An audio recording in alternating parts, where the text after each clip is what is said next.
Test.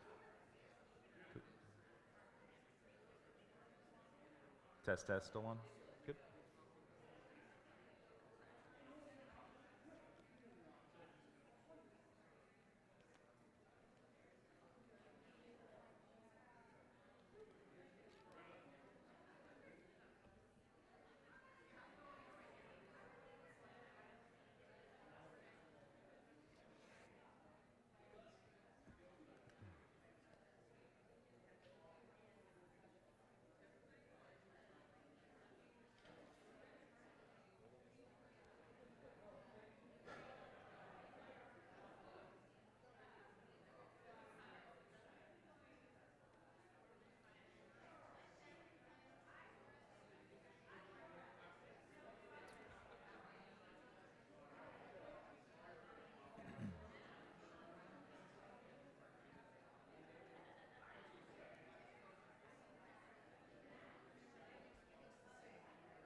How you doing, sir? Nice to meet you. I am hot right now. Hot mic moment. There's always a hot mic. Are you going to play the band too? I was thinking about it. I think you'd probably throw me out of here if I started, though. Yeah.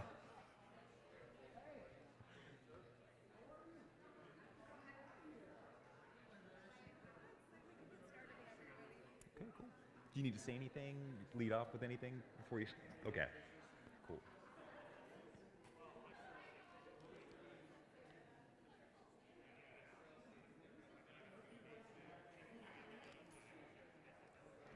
All right, good morning, folks. Can we hear me out there in the crowd? This is awesome. I never really get one of these microphones, so I'm really stoked to use this thing. I'm Eric. I'm from Canaan. I am ready. We're the insurance company that makes you suffer through those videos every single year. I'm going to apologize up front. That's not my little team that's responsible for making those things. If I had it my way, you'd have one of those fast forward buttons to get through it like 4 or 5 times X faster. Unfortunately, I don't have one of those features. I'm going to make this as pain-free as possible. I'm going to get you out of here in about an hour, 15 hour, 20-ish. We've had an extra amount of time in the back end in case we have any questions and answers. And then in the afternoon, hopefully the majority of you have signed on for Module 2, is when we'll get to implement some of the things, some of the techniques and tactics you're going to learn here in this PowerPoint presentation about how to keep yourself safe and how to keep you and others alive in the unfortunate event that you're ever exposed to one of these types of incidents. And I say this with all honesty. This really stinks to have to put this type of training on, especially at a higher, place of education or a K-12 school. I got a daughter, she's 10 years old, and I shudder to think of her faculty members having to implement some of these things you're going to learn. But it's the nature of the beast these days. I mean, you're flipping on the news, it seems like it's one after the next. We're having to deal with an active assailant or active shooting event in our country, okay? So I really applaud you, your faculty, your administration, for standing up and exposing you to this training because it is life-saving. And some of the things you're going to learn in here, we're pulling from open source, from places outside of the United States, inside of the United States. People are using these things on a daily basis, and they're surviving through these events, okay? A little background on me. I'm from Huntington Beach originally, a SoCal native. I don't surf because I'm scared of sharks, but I decided to join the Marine Corps, which puts you in the ocean with some really big sharks. I don't know what I was thinking there. I did that right before 9/11. I was going to go in there, get my college money, Gonna go to my local community college and then go to a university. 9/11 changed all that for me and, you know, the majority of my fellow Marines and soldiers and airmen and sailors. I got exposed to this stuff real world on an unfortunate basis. Survived through it with all these attached hearings going on a little bit, so if I'm looking at you with like kind of a dead stare, it's not you, it's me, I can't hear you. So throw something heavy at me and get my attention so I can hear you, all right? I survived that event, decided I wasn't done, scared mom or dad half to death, and became a police officer. I don't know what I was thinking there. Did that for 15 years, unfortunately exposed to more of these events real world in the jurisdiction that I worked in. More importantly, started sharing a lot of this collective knowledge and training a lot of our younger officers how to react and how to mitigate these types of events, and then people in the community as well. So that's my background in training and history. I'm going to share with you a lot of my experiences and a lot of the collective information that's out there regarding this, because we really don't know when it's going to happen. And based on where you work, this is a high threat target. Places of education are often deemed soft targets to assailants because they're going to get a lot of clickbait out of it. There's a lot of notoriety when they show up and try to commit these acts here, or when we're out and about in the community, shopping at a movie theater, at a mall, or a place of worship, wherever we may be. I'm going to give you these tools and resources that you can pull from in that toolbox to deal with this. And your likelihood of ever being exposed to one of these things is very infinitesimally small. All right, you're more likely to win the lottery, get struck by lightning, and bit by a shark in the same day than have to deal with this. But they're out there, so I want to give you that information to survive through this.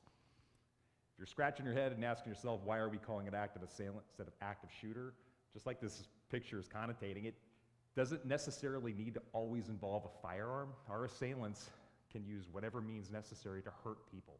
That's their mission and that's their goal. We've seen the use of edge weapons, blunt instruments, vehicles. There was an attack a couple months ago in New York City where an individual had a van and decided he was going to drive that van onto a sidewalk. Okay, so the point is, we have somebody out there that wants to cause nefarious harm to us, our family members, our colleagues, student, faculty, whatever. All right, they're going to find a way to do it, but it's up to us as survivors to throw as much of this stuff that I'm going to share with you in front of that individual as possible to slow them down or completely dissuade them from doing what they're going to do, okay? Because that's the ticket. If I can just slow you down and give myself and others time to react and time to come up with our next plan, I'm already winning that. Because of my job, my mission today is to help you start cultivating that survivor mindset. If you're ever to face one of these things, that you can understand and try to calm yourself down to the point where you can start rationally thinking and coming up with solutions. That's my job. But in order to effectively do my job, I got to expose you to some ugly. Okay, this is my disclaimer to you. Nothing in this material is obscene, but it could be deemed graphic in nature. And depending on your life experiences, maybe we have somebody in this audience that has been exposed to one of these events. It may be triggering or bothersome. The point is, if it is too much for you, by all means, go outside, get some water, get some fresh air. Let's not have me try to do some resuscitation today. I've got the card that says I know how to do it. I'm not that guy. Okay, I'm like bottom tier, student. So yeah, let's not do that. Okay, but in order to realistically start crafting that mindset, we have to understand what we could be facing. This case study video came out of Florida about 10 years ago. It was a school board meeting, a K through 12 school board meeting where it goes off the rails, and if you've been keeping up with current affairs, these school board meetings across our country are like UFC fights now. People are showing up, they're throwing chairs and fists and screaming and hollering. This guy takes the cake, okay? You're obviously gonna watch the video, you're gonna listen to the audio, you're gonna see the graphics, but I really want you to start identifying these windows of opportunity or these doors of opportunity that I like to call them, where you could do one of the three things we're going to talk about. You can hide from it, you can run from it, or you can fight through it. Because those opportunities present themselves several times in this video where the survivors could have done something to change the outcome of what happened. All right, so we'll sit back, we'll watch it. We'll have a little Q&A at the end of it to see if we would have done anything different than the people that actually survived the event. There, and it's part of the plan we have, the workshop we're going to have following this meeting, but this will be the first step in that whole process. I have a motion.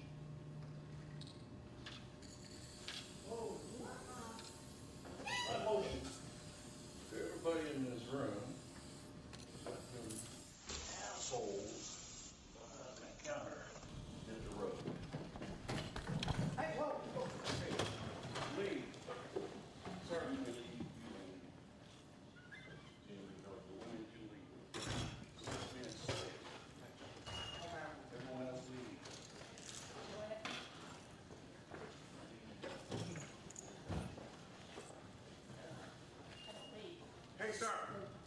John, just let him talk. He's talking. John, go ahead.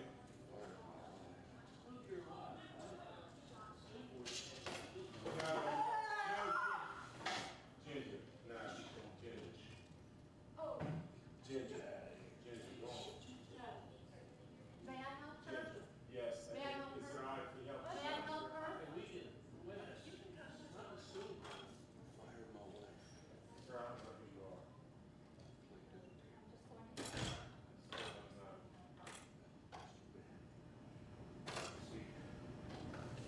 I'm gonna die.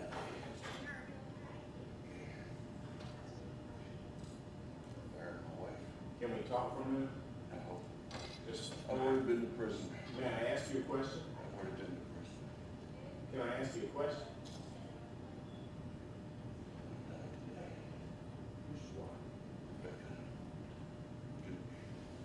Sir, I don't know. Fired back in January. She worked in this building? She worked elementary. John, get out. You see, our benefits have run out. We're broke. You see what I'm saying? Please explain to us, sir. Just explain to us. I'm not sure We're gonna talk to where she worked. We'll talk to Okay, you. one of the, I'm either going to the grave or Hey, listen to me. Look here. I'm a good guy. I know you. I've got a lot with my wife and family. I don't need to die. In the school board here, we just try to do what's best for children. I've been in the system. I was a principal 11 and a half years. I've got a great wife. I've been married to her 40 years. I've got 2 great boys. Please, just talk to us. If I can help you get your wife a job somewhere else, I'll be glad to do that. Yes, sir. No, you're not. What did she do? I mean, because I really don't know who you're talking about, to be very honest with you. I have no idea who you're talking about. She was fired. I believe that when she said that, but what did she do? Come on in. Mike, Can you just talk to us a little bit about it? Where did she work at school? Just we tell need me. some help with. No, he's. Hey, how you doing? Oh, I guess you're the one with the cops. Come on in. No, I'm the school safety officer. Oh, come on in. You got a real gun there? Come on in. Nah, we're gonna wait a minute. He probably doesn't even have a gun. Tell me what she did. They're calling the police as we speak. I know that, but tell me what your wife did. I'm gonna die. Okay.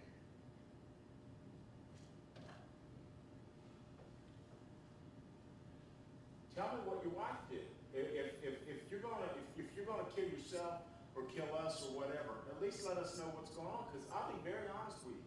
I swear I don't know who your wife is or what she did. I don't. I don't want to die like anybody else does. Mr. Husfeld signed the papers, I'm sure, but he doesn't know her.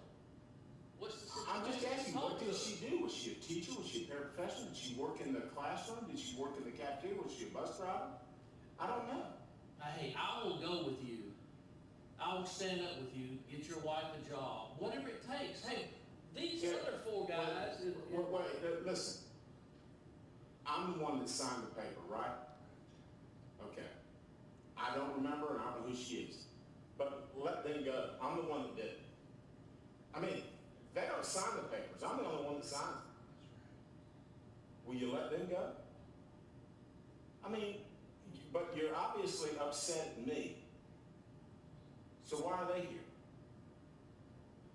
They're part of it. Part of what? Scam. Sir, I don't know what You you... ran to stop taxes, okay? You said, we don't need no taxes. No, just Plenty of money. Then as soon as you gutted the school system, then you turned around and said, oh, now we need this half-cent sales tax again. I said we needed to have some sales tax from the very beginning. I campaigned on that. Oh, yes, I did. You can look on the material. I said from the beginning, the half cent sales tax is the most equitable way because everybody pays it, not just property owners. Look, see, here's what I don't want to happen. I don't want anybody to, just listen to me for a minute. I don't want anybody to get hurt, and I've got a feeling that what you want is the cops come in and kill you because you're you're mad because you said you're going to die with that. But why? If this isn't worth it. This is a problem. Please don't. Please don't. Please.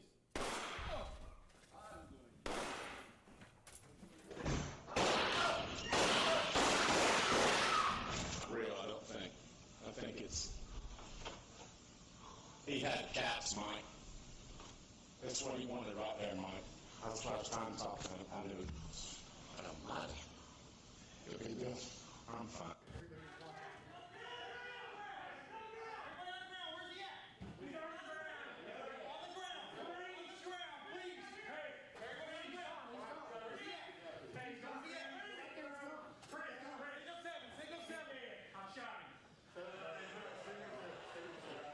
Anybody else injured?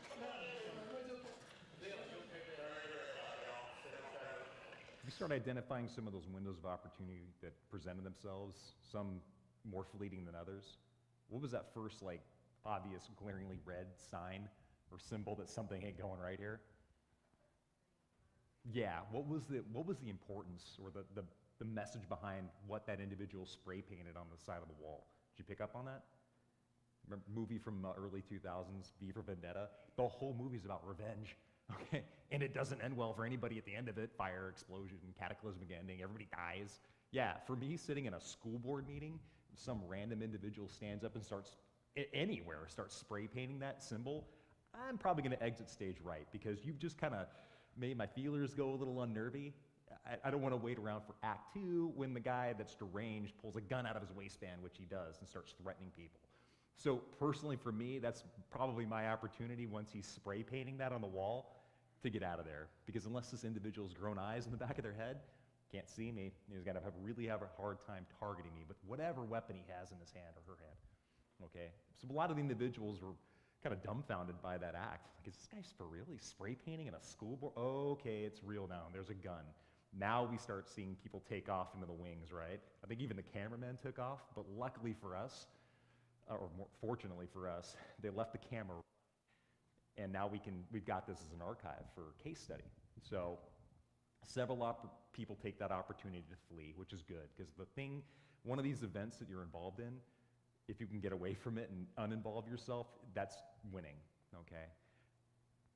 Then it brings us to our next opportunistic moment with Ginger. Ginger's my spirit animal, okay? But I appreciate the enthusiasm of Ginger, but she needed my grandma's purse. For whatever reason, my grandma carried like $1,000 in pennies wherever she went. She hit you with that purse, and I was kind of a bad kid, and I had to join the Marine Corps, right? You felt that purse. I mean, you knew grandma hit you with that thing. We got to talk about that, though, because I think in the good of her heart, what she was trying to do was protect other individuals from perceived harm, from deadly threat, from deadly force. So she attempts to strike this individual. Now, we're not going to get it done, subduing somebody with the half-empty handbag with the chapstick vial and the car keys in it. No, you need a brick in that purse. Okay, so we got to talk seriously, though. If we're going to invite more force or more violence into this already chaotic, violent situation, we need to bring it or not bring it at all. Because Ginger's extremely lucky that she didn't get herself killed. But what did it do temporarily to our assailant?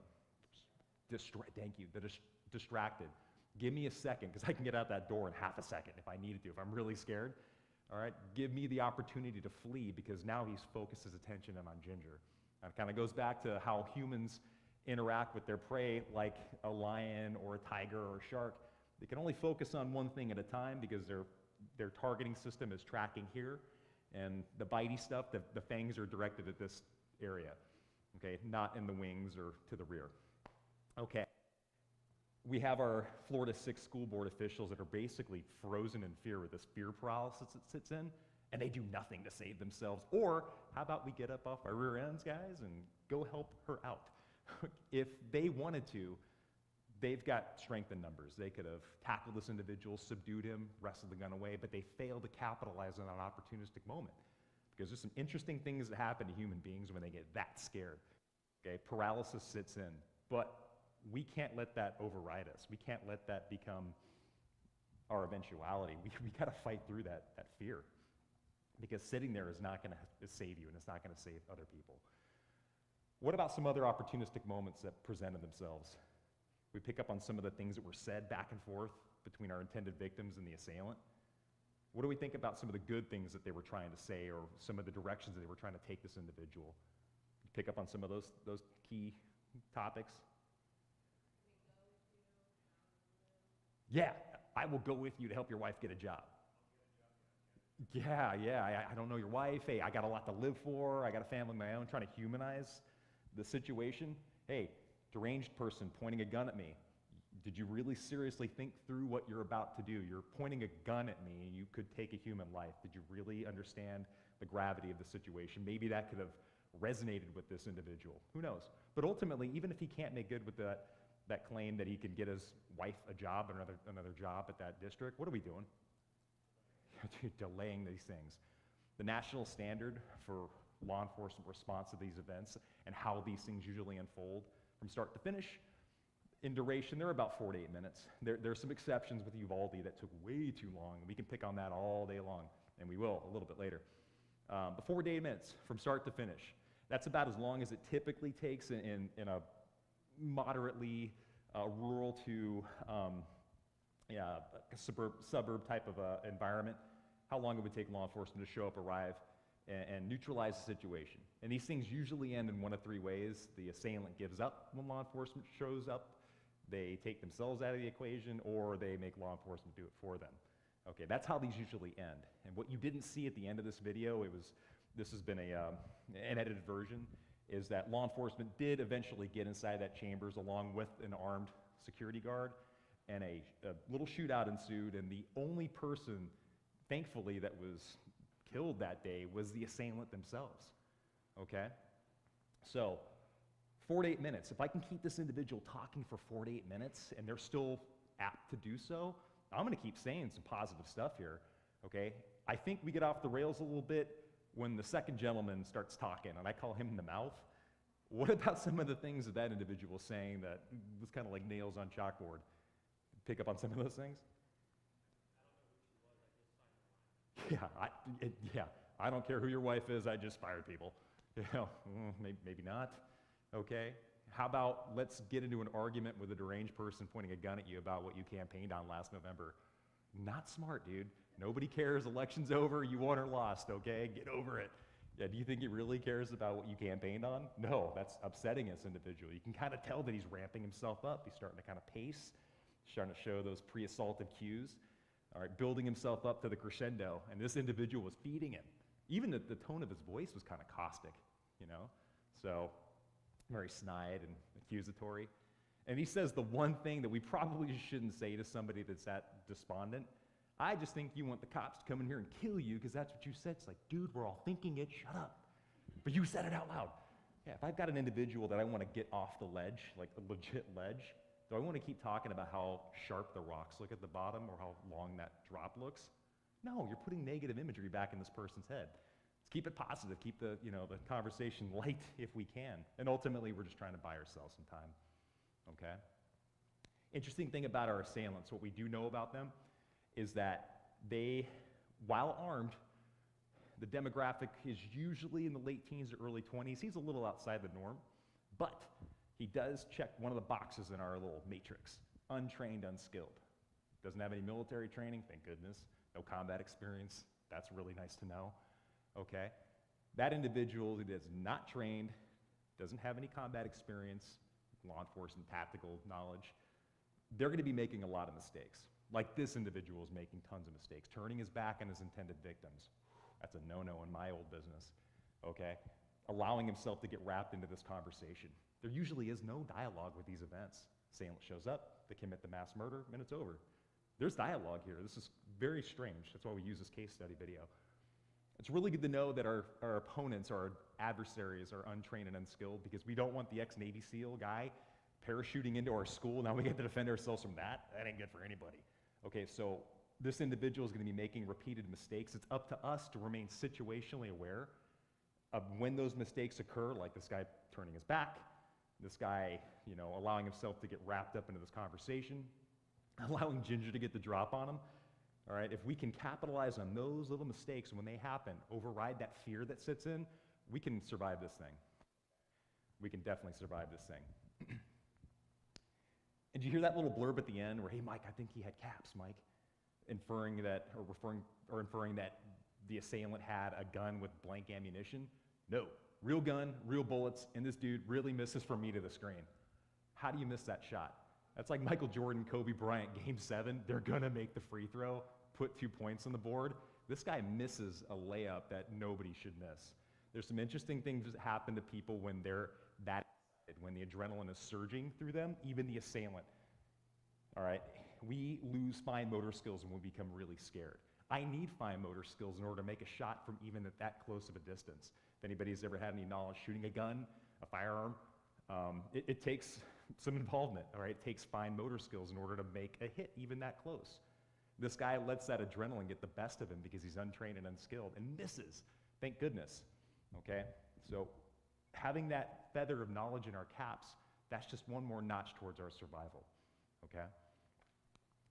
What can we do as a district, campus, personally? What can we do to reduce the potential for these attacks? Because unfortunately, the things that we're going to talk about today is not going to eliminate it until one of us in this room or somebody in our society can flip the switch off in people so they stop committing mass murders. All we can do is throw as much of this stuff in front of these individuals to slow them down and to delay them, because that's all we have right now. Okay, looking at the school, and I got a chance about a month and a half ago to come up here and do what we call a threat assessment. You folks are doing some things that are very right. You're doing good things that we would consider appropriate for a campus of this size. You've got a full-time faculty security force. You're standing up a police department, which is great. Okay, you've got a good, robust security camera system. Taking it a step further is training our staff, what you're doing here. All right, emphasizing looking out for those early warning signs, those red flag indicators with students, with individuals in the community. If we have outward or inward type of threats, make sure we notify our law enforcement agencies and get that person on the radar. All right, some early detection measures. Self-awareness, and you're getting a lot of that out of this training. All right, building that mindset. All right, not only having to deal with something on campus, but out and about in the community. When I'm walking down aisle 3 and I see that individual with that deadpan stare, and they've got some obvious objects in their waistband area, because I'm just being observant of my surroundings, and they're telling me without telling me that they plan to do something bad. That's my opportunity to pick that up on my radar screen, my heads-up display, and go, that's a problem. I don't want to be anywhere near that problem, and get away from it, okay? Just switching on your mind and thinking about your environment is survivability, okay? That's at the top of the list. All right. National best standard, as it stands right now, couldn't get any more simple than this, is run, hide, fight. There's a bunch of companies like us that have a bunch of former guys like me that did some stuff in the past that are going to come out and teach you, and they've got some really cool marketing slogans like RED and ALERT and ALICE. The problem is I don't remember what that stuff stands for. All right, I guarantee you, if you forget everything that I'm going to tell you today, you will never forget this, because it's already codified in here. This goes back to when we were cave people and saber-toothed tiger decided to jump off a ledge and eat us for lunch. We did one of the 3 things here. Hopefully we did one of the 3 things. But you'll notice there's no segment for sit there and do nothing like the school board officials and die in paralysis. That's not an option anymore, folks. We got to overcome that fear. Just like some folks that I had the opportunity to teach, unbeknownst to me, were survivors of the Highway 91 shooting in Vegas back in 2017. Going through my spiel. These are like, elementary school teachers. Going through my spiel, talking about, moving away from the threat, and some hands go up. I'm like, yeah, we did exactly this. What are you talking about? Yeah, me and my colleagues here, we were in Vegas, like right at the front center stage when it happened. Microphone, go. And they opened up and talked about what they did to survive through that, having no training whatsoever in this, okay? And here's the thing, folks. Run, hide, fight, it's not a linear equation. We don't just start at run, and it's like one of those classic 80 movies, the horror movies, and the bad guy's chasing you with the axe, and you trip and fall, and then you gotta crawl into a closet, slam the door, and you're hiding. The closet door opens up, and now we're fighting. You select any one of these things that's gonna help you or others, your family members, your colleagues, staff, faculty, help you at that moment. But it's dependent on your physical ability to do things, to fight through it, to hide. Am I in a good place where I can shelter? Can I run efficiently and effectively to get away from this? So a lot plays into that equation, your decision-making factor, but information is going to drive your ability to select one of these three things in your brain at that particular moment. And I can't tell you when to do that, but you need to be able to pick these up like a catalog card and hit go, okay? So it's not a linear equation. These kids in Michigan figured that out the hard way. This event happened back in 2020. There was a 15-year-old student that found dad's gun, brings gun to school, shoots and kills several of his classmates, okay? The students in this video, the faculty member, they get the alert, broadcasted over their PA system, heard the gunfire, immediately went into our bread and butter lockdown hide scenario, barricading themselves inside their classroom. Something changes where they needed to switch gears and try a different tactic because staying in barricade hide mode was not tenable. Sheriff's office! Yeah, we're here.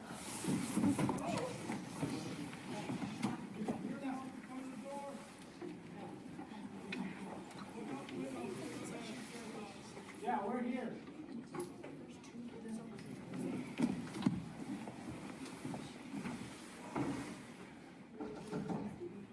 Yes. Sheriff's office! It's safe to come out. Yeah, he said it's safe to come out. Now, we're not willing to take that risk right now. I can't hear you. We're not taking that risk right now. Okay, well, come to the door and look at my bag, bro. Yeah, bro. He said bro. He said bro. Red flags.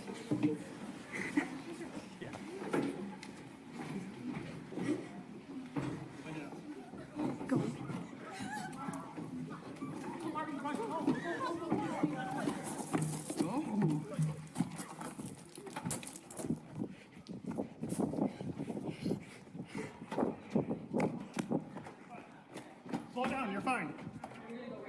Yeah, big red flag, bro. That was the assailant, the 15-year-old shooter on the other side of that classroom door, attempting to bait those kids and that faculty member out into the hallway. No, that's not the way it's supposed to sound. Okay, more than likely that these students and the faculty member and that basically that school has done lockdown drill scenarios, more than likely with their law enforcement agency, and they know that's not the way it's supposed to go. Typically, what is taught in California, well, predominantly where I was from, when we go into a lockdown scenario and law enforcement shows up, they're not going to have you come out to them. They're going to go into the space that you occupy more often than not. And that's because we can't trust who we're interacting with or communicating with or whoever is trying to bait or lure us out, that's not the assailant. Okay, that's the whole point of barricading and locking yourself in, right? Law enforcement's going to have the ability to open your door, okay? If we're in our classroom, office setting, all right, doors are locked, we're barricading the door with any objects inside the room, okay? Law enforcement's going to have the ability to open that door, whether they're going to track down maintenance and operations, security, or they're already going to be in possession of the keys. Some of our clients will partner up with their local law enforcement agencies and give them the master keys. However they're going to do it, they're going to be able to open the door, okay? Once they open the door, they're not just going to rush in like gangbusters because they're anticipating whoever's inside that classroom has suffered through one of these classes, and they may be preparing to defend themselves, meaning those officers, deputies, whatever they are, they don't want to get hit in the head with your 3-hole punch, have hot coffee thrown on them, chairs directed at their face. They want to go on one piece too, okay? That could be very detrimental to their safety. So when they open, they're going to announce themselves at the door before they attempt to unlock it. Sheriff's Department, police department, whoever they're with, they're going to open the door using the keys. They're going to continue to announce themselves, and hopefully whoever's inside that classroom has done what they were trained to do and lowered or dimmed the lights. All right, it's going to be dark, so they're going to illuminate it with flashlights, illuminate themselves so we can see uniformed police officer or deputies at the doorway. They're going to continue to announce, and then they're going to step through very methodically. That changes if there's an emergency in that space and they got to go now, okay? But that's typically how it's going to sound. And those kids registered that was not how our local law enforcement officers talk. Now, being a Huntington Beach native, I habitually abuse the word dude and bro, but I promise you, it's part of my daily vernacular. I promise you when I did this for real, that wouldn't have come out of my mouth. Oh, just look at my badge, bro. No. Thankfully, those kids realize that doesn't sound right. We need to get out of Dodge because we're basically in a fishbowl, okay? And our doors aren't ballistically rated. They're not gonna stop a bullet. I don't wanna wait around in this fishbowl where Assailant starts putting 2 and 2 together, goes, well, I know at least one of them's in there because they're interacting with me verbally. I'm just gonna start shooting indiscriminately through the walls and the doorway. Yeah, so those kids realize that this is no longer safe to be in here. We gotta go into run mode. So be prepared to switch gears on the fly because bad guy also has a vote and they can change things around us. Okay, and we gotta be able to react to that. All right, running. If you're involved in one of these things, the best one that you're involved in is the one you're no longer involved in. So get out of Dodge if you can. All right, if there's a car that we can borrow, golf cart, that we can get into and temporarily use the Chevrolet, do so. But a lot depends on your physical ability to do so. We start bringing this training on the road to our K-12 folks.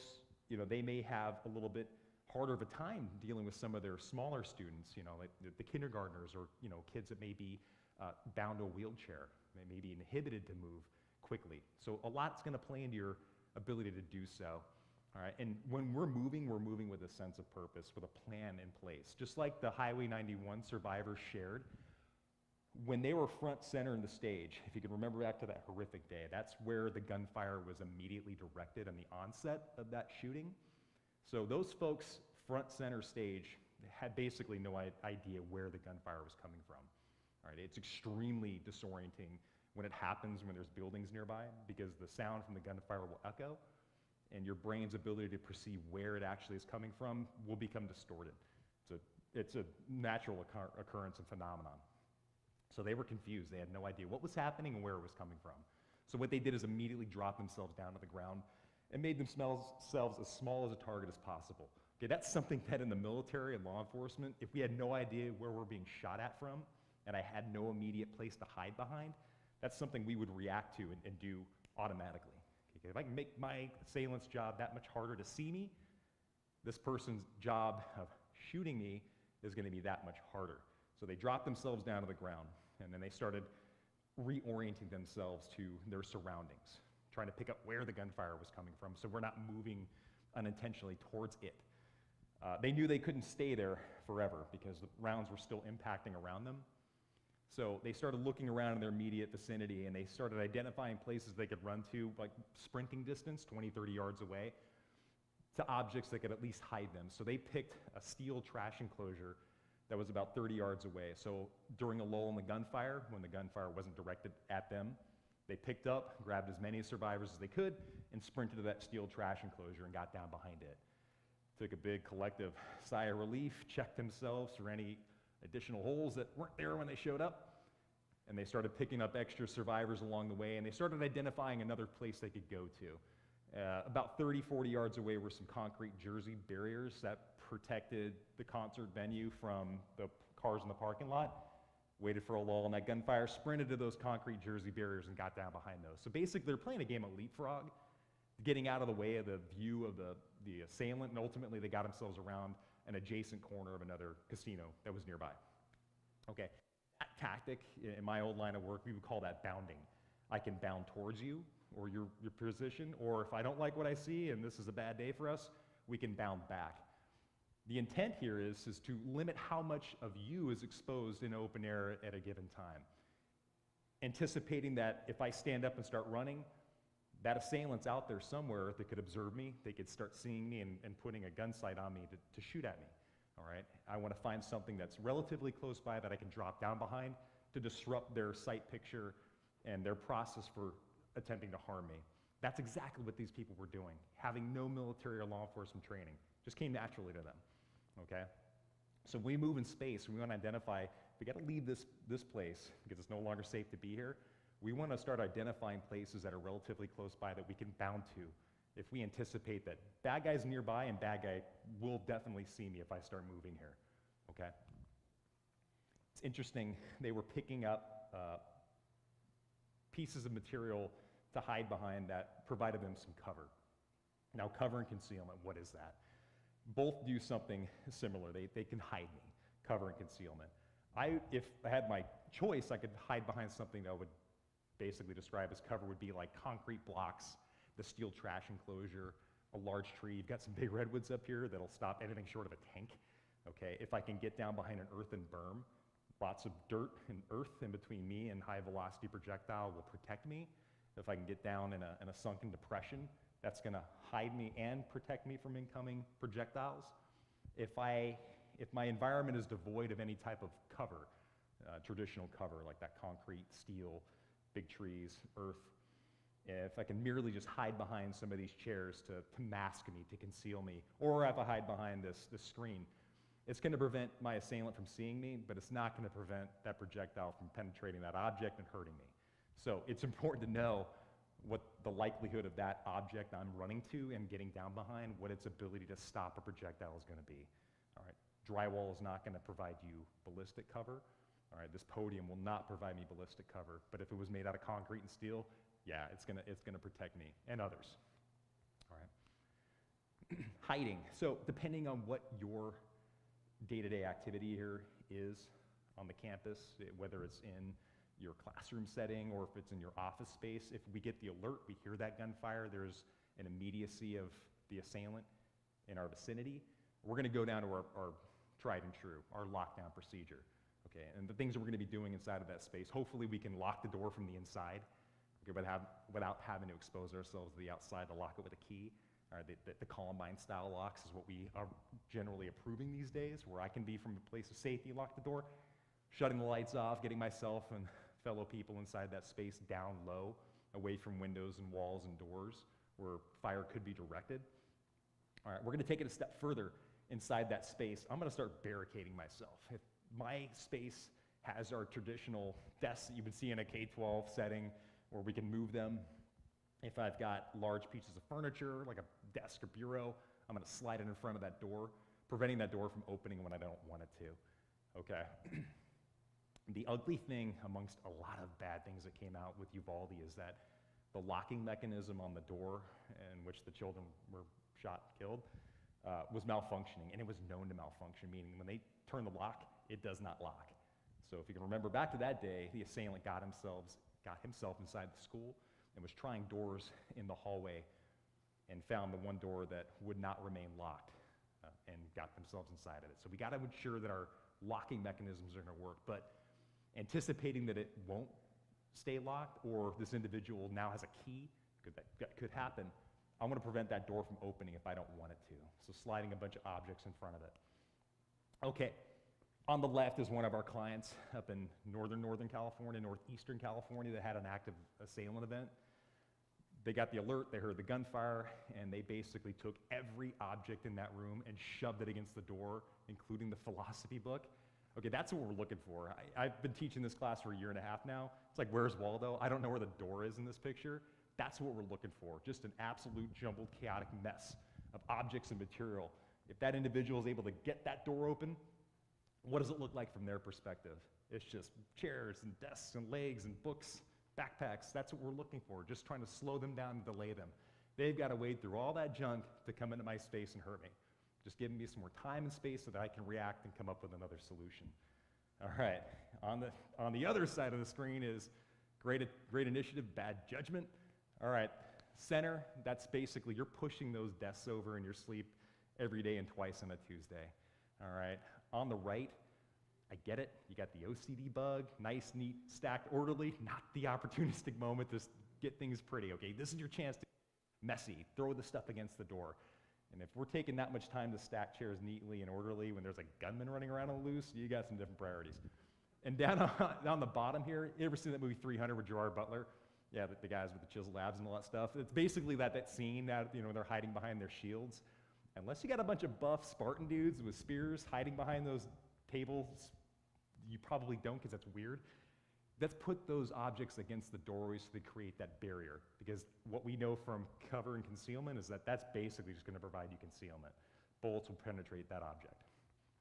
Okay, what happens if my door fails to lock, or if I'm in a space that's foreign to me and I don't know how to lock this door?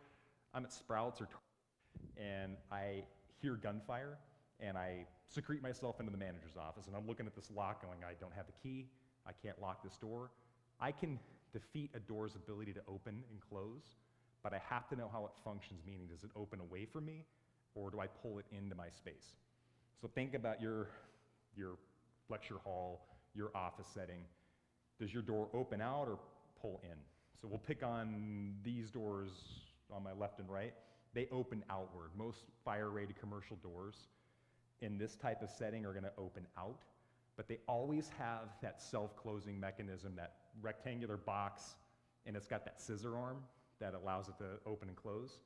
Well, if I defeat that ability for that scissor arm to open and close, door's not gonna open. I could take the belt that I'm wearing like 99% of the time, that lanyard around your neck, HDMI cables, extension cords, I can wrap that object around that scissor arm and collapse its, basically defeat its ability to open and close, restricting it.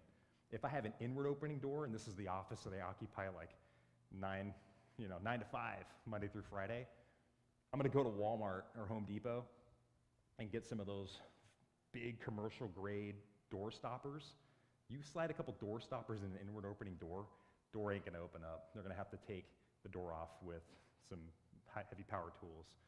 You could take it a step further. We had a client sitting in this, talking to this particular audience, and a hand raises, and like, hey, I've taken it a step further.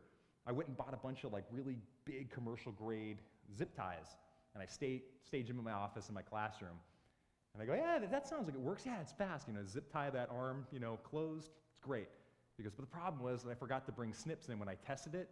So I zip tied myself inside my classroom. I had no way to get out. Don't do that. Test this stuff out. Make sure I'm not crazy, that it actually works for you. But bring some snips, because firefighters love to break stuff, and they're going to love to destroy a $2,000 door. And he is not going to be happy with if you do that. So bring the snips. But zip ties work really well. So if I've done my job and I've scared you or motivated you to the point where you're like, you know what, dude, I'm gonna go on to Amazon, or don't you dare go to wish.com tonight, and you buy some anti-burglary device, like one of those arms or ratchet things that you set up against the door, appreciate your initiative. But the problem is, where is that thing made? Okay, and more importantly, does anybody else know how it functions? Goes back to what I was talking about when people get really scared and they get excited and they lose their fine dexterity. All right, simply just unlatching a latch or taking an anti-burglary arm device off a door is gonna seem like a mountain to these individuals, especially if it's something they've never encountered before. Now it's in their way of getting out to safety. Now we dim the lights, we throw some smoke in there. Let's take active assailant out of it. There's an earthquake, it could be a fire, and we've got a bunch of scared individuals trying to get out of this door, but you've put this thing on there with all the right intentions because nobody's ever coming into my space unannounced. That could be a problem. There's a billion of these objects and devices that are out there on the market, some better than others. If we like something as a district, let's explore it, but more importantly, let's get it vetted and trained. Absent that, let's make sure our doors and our locks are doing door and lock stuff. When I turn that deadbolt or that key, that thing ain't opening up. Right? We don't want to be like Uvalde. If we have a maintenance and operation issues with that lock and that door, let's get it fixed. Okay, because it's from professional experience, it's really hard to defeat these doors unless you brought a bunch of firefighter friends that really know how to breach through doors like that. Okay, last segment. This is the hard one. Moral and ethical dilemma time, right? Some random guy from Keenan can't show up here in an hour and a half and convince you to fight for your life. I don't think anybody can. It's internal, all right? It's something inside of you that's going to override that fear to survive through this thing and protect yourself and potentially other people. I call it an ugly switch, and here's the kicker. We all have that ugly switch. Some of us in the crowd can flip it a lot faster. Don't point at your partner. You're like, dude, ugly. Yeah, but we all have this ability to do so, all right? Know that? Some folks about 22 years ago on a flight that was destined for another part of the country was overtaken by some bad guys. And they decided, you're not going to take this plane without a fight. All right, and those folks on that plane on United 93, they had nothing. All right, they were rolling up magazines as blunt instruments to strike the bad guys. They were boiling the coffee in the galleys at like nuclear levels, and they fought to overtake that plane and get it back in their control, ultimately dying as a result of their actions, but heroes in my book nonetheless. Not sure where it sits with you, but that's pretty heroic. And if they hadn't done that, who knows where that plane was going to end up and how many more deaths we would have had on the ground on that horrible day. So we all have that ugly switch. To get into the mindset, if you're a mother or a father, you've got nieces and nephews you've raised, or little ones in your lives, you think about some person out there that thought it was a wise idea to harm one hair on that child's head. Oh man, do our claws and our teeth not get a lot sharper? That's why the scariest animal in the world is a mama bear. Because if you've ever been hiking, you know, and you see like a couple cubs, do not stop and take a selfie. Because mama's up there and she's like, I'm gonna rearrange this forest and eat you, dude. Yeah, you should do a U-turn and get out of there. That's the kind of mindset we need to be into. Nothing else is working. This is last ditch. And if I don't do this, others around me are gonna get seriously injured or killed. My family could get killed, or they're gonna try to take my lives. Sorry, I'm gonna try to take a piece of you with me, all right, so other people can have an opportunity to live. My family kind of likes me still, so yeah, I'm gonna do what I can. It's ugly to think about, you know, committing an act of violence on another human being. It's insane. But this individual has shown up here to this campus, to your place of worship. You're watching a movie. You're trying to buy some groceries, and they're trying to take your life from you, okay? Yeah, that's scary. But there's some things we can do to leverage our survivability. It's not a fair fight for them. All right, if you're coming into my office space, I'm not gonna stand at the doorway and wait for you, because I don't have this ugly gun in my hand. I got nothing. I got a wallet and a cell phone, okay? But I've got the environment at my disposal. All right, some of the most dangerous things I ever did professionally were going to spaces occupied by people that didn't like me or my friends. That was dangerous work because they understood the layout of that room, and all they gotta do is wait for this guy to stick this ugly mug through the doorway, and it's on, okay? They've got the initiative. We can take that, and that's huge. It's like that movie Jurassic Park, you know, the velociraptors, the sneaky ambush predators. They always came at you from the sides. That's what I'm doing to this guy. Oh, Dan Bongino up there. So I'm waiting on the sides, all right? If I have something I can throw at you to disrupt your ability to process information, these organs that are in the front of my face, I need these to be able to see and target and track you. But if you threw hot coffee at me, I'm no longer thinking about hurting you. I'm thinking about that pain that sits in and my inability to see at that particular moment. You could throw a bunch of crayons at my face and I'm gonna have this startle response for a second or two, just like what Ginger gave those folks, enough to disrupt your ability to process information and see what's going on around you. If I've partnered up with somebody and they're able-bodied, I can arm them with a chair or a fire extinguisher or some other instrument to disrupt this individual. We can get our hands and arms and legs around this individual, take them down to the ground. Really hard to employ any type of weapon if I don't have these available to me and I'm supine on the ground, okay? It's hard to think about doing this, but this is the last-ditch effort. And everything is on the table, okay? It's not a fair fight. If you've watched UFC or boxing, well, boxing's a bad analogy because he had Mike Tyson biting people. But this is your opportunity to bite people. If I gotta do it, I have to do it because this is it. If I don't, I'm not going home, okay? And if we're experiencing this, like 1 out of 5 Yelp reviews, don't do it. Not fun to be shot at all. Scariest events in my life. I've never met one individual that I worked with or operated with that will tell you that they weren't scared by this. It is very frightening, okay? But you have to overcome that fear. We can't sit there like those school board officials and do nothing. We gotta move just like the survivors of Highway 91 did, okay? Having no military training or experiencing all, overcame their own fear and moved themselves and others, all right? How do I help you overcome that fear? It will be easy if we were in the military or law enforcement. I could expose you to high stress, high adrenaline, hyper-realistic training to help you overcome that fear hurdle and almost desensitize you to it. I can't do that here in this setting because they'd fire me, so I can't ramp the fear up that much. But how can I help you overcome that fear? To control what's going on internally to us, I can tell you to breathe. Anybody ever take a yoga class before? Yeah, I did. It hurt. I realized I should stretch more, and I'm getting old. So, but what I learned from that yoga class, and call me out if I'm wrong, is how important breathing is. More importantly, controlled breathing. Just like your Blue Angel pilots do in those crazy maneuvers, or your favorite pitcher, quarterback, I guarantee you they're doing athletic breathing before they throw that pass, that touchdown pass, or they throw that strike. They're doing a rhythmic breathing, all right? What they tell us to do is taking about 4 to 5 seconds of breath in. You hold it for about 4 to 5 seconds, and you release it for 4 to 5 seconds. You do this in a cycle, I guarantee you're gonna start lowering that heart rate because it's through the roof right now, all right? And you're fighting the effects of that much stress and trauma.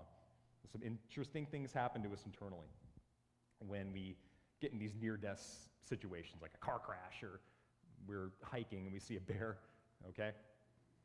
We will experience auditory exclusion, where I can't really hear things. I've talked to people that have survived these events, and they say, yeah, the gunfire sounded like popcorn, or I didn't even hear it at all, all right? That's your brain shutting off what's not important right now, or what it thinks it's not important.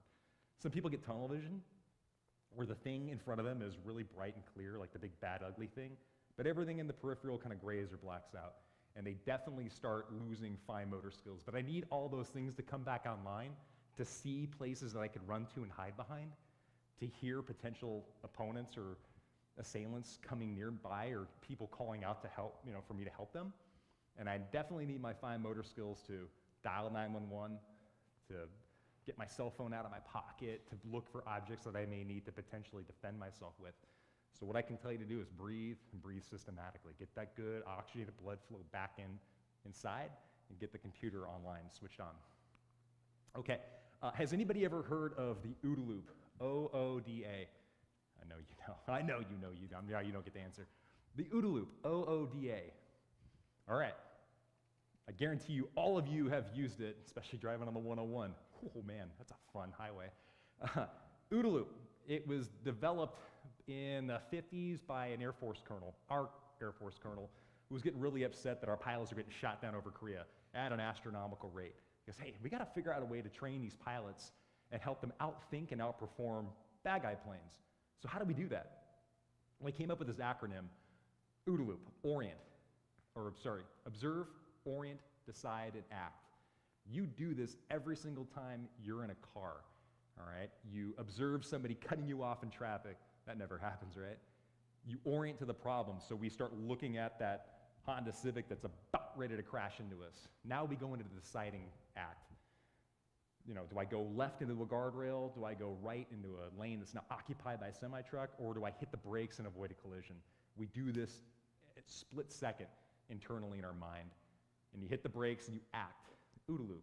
So if I can use that against my opponent, if I can distract this individual or stunt their ability to think through their OODA loop process, they came to my office space, I threw hot coffee at their face, they're observing and orienting to the problem. Now friction has been infused into their world.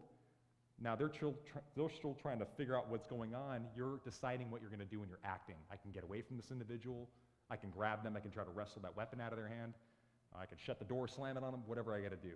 If we can distract, just like the Air Force pilots back then were able to do something that the opponent never thought possible, that opponent basically is left on buffer, like the Microsoft buffer symbol, while you're still acting through. Just like this individual learned the hard way, we have a street robbery or attempted street robbery. So bad guy shows up and points a shotgun at the intended victim. And I guarantee you, he never thought that that was going to happen to him. Okay, I stand here before you as a disclaimer, don't recommend you take a gun out of somebody's hands, but if you do, send me the video because I'm going to tell people I trained you to do that. Yeah, no, I don't recommend you do that. It's very dangerous. But paints the picture, right? Do you think that that guy that staged that robbery ever thought that his intended victim was going to take the gun out of his hands? That was never in his calculus. All right, untrained, unskilled opponent, right? I'm going to show up. I'm going to commit this atrocity. I went inside this classroom. Somebody had the wherewithal to throw some hot object at me, strike me in the head with a blunt instrument. I'm on the ground. I'm searching for the weapon that I brought with me, and I'm being subdued. Okay? They don't have a plan A through Z like we had in the military because we anticipate everything is going to fail, so we need those plans. They've got plan A, and that's it. If I can disrupt them, stall that OODA loop cycle, I could win this, but I got to be deliberate about it. Okay, if you're injured, all right, if you've sustained an injury, you've got the red stuff coming out of that area where there should not be any, all right, it sounds contrite in a nice, comfortable setting like this to tell you to stay calm, but you got to remain calm. You got to continue to breathe, all right? Your ability to think through this situation and tell yourself you're going to live is so critical to your survival. All right, you have to have the mindset and tell yourself you're going to survive. You got to try to calm yourself down. You got to continue to breathe. Because what happens when we get excited and we start panicking and we succumb to that fear that we may perish, all right, that heart is going to start accelerating in speed. We're going to start pumping blood out of that injury you shouldn't have, and we are going to expire a lot faster than we want to. So you got to kind of slow your heart rate down, breathe through the process, tell yourself you're going to survive. Trust that your body is an amazing machine. It can take a lot of damage. I've unfortunately seen it. It's not fun. We're on a rooftop in the middle of a city that we really shouldn't have been in. All right, one of my young Marines steps up to the edge of the wall, and he's immediately shot in the chest. Thought he was dead the way he fell. It was done. Back hits the ground, but he springs up like Michael Myers from the Halloween horror movies. We're like, what? And he starts shooting at the guys that just shot him. And he's bleeding. We're basically stuck in an OODA loop cycle going, what? So now we had to help him out. Dust settles, bad guys take off. Our corpsman, who's a medic in the Marine Corps Navy team, runs up, stabilizes him, attempts to stop the bleeding at his level, and gave him some really good drugs, so he started feeling really good. And like the kids we were back then, we rushed around this guy and we're like, did it hurt? It's like, yeah, it hurt. Dude, it hurt bad. He goes, no, it upset me. And if you know anything about the Marines or the Navy, it's like the cheapest branch in the armed services. They make you pay for everything, including those expensive shirts. And we didn't make anything back then, so he's really pissed. He's got to buy a new shirt now. Really, dude? So I think they're going to give you a new shirt if you get shot. But he goes, and it really upset me, and this always stuck with me, and it'll never leave me. He goes, it really upset me that somebody was trying to hurt you guys. That's why I kept shooting. Oh, you just got shot in the chest. You should be dead, but you fought through your own pain and fear of dying to continue to help your friends out. I've had people call me out in class, like, oh, they're Marines. They're trained to do that. We're not trained to get shot in the chest. That wasn't in the brochure. That hurts. No, I was never trained to do that. This individual had the wherewithal to fight through that fear and that pain that he felt. All right. Human beings, we were on that rooftop, like everybody sitting in this room today. We all have that ability to face that fear, fight through it, that pain we're going to feel in order to make sure that our friends, our family members, our faculty, the students that are interested in your safety, in their education, make sure that they have a fighting chance to get home to their loved ones. You do not have the right to give up on yourself. You are going to live, and you're going to tell yourself you're going to live, because you will, okay? All right, last piece. When they show up, all right, looking at it from their perspective and our perspective, and how do we link into them when they come into this space, onto this campus safely? Because bad things have unfortunately happened when they have shown up. Accidents, meaning. All right, they're taught from day one in the academy, if they get one of these calls, to show up, and sometimes by themselves, to try to find and stop the injuries and shooting from occurring any further. Okay, what that means is if we're injured ourselves, we've got faculty members or family members injured, and those first few show up, they're going to step over and around us in order to stop more of that from happening. All right, and it's going to be very traumatizing. They're going to be yelling. They've got weapons pointed at us. All right, they don't know who's who. They're getting force-fed information at the speed of light, and all of it's contradictory. There's 5 bad guys. There's a guy in a black shirt with blue jeans, and it ends up being the assailant, a child with a green backpack, up to another individual, and there's 5 individuals now. They're getting some conflicting information, and they're human beings too. All right, they're fighting all the effects of the stress and the adrenaline surging through them, trying to regain their vision, their functionality, their auditory system, get control of their fine motor skills, because that's important, all right? And they're doing all this stuff at a rapid pace. We've survived this event, and they start coming into our office space or our classroom. The last thing I want to do is present myself as a threat, just like those individuals in Florida did. When those officers arrived, hey, what do you want me to do? Because I'll do it 10 times faster than you wanted me to do it. Get down, hands up, whatever. Yes, absolutely. Follow those commands. Don't make any sudden movements or reach for anything in the room, like a cell phone to show them a picture or video of the assailant. That could be deemed as a potential threat to them. Again, they're fighting the effects of the stimulus that you just felt, okay? So follow those commands.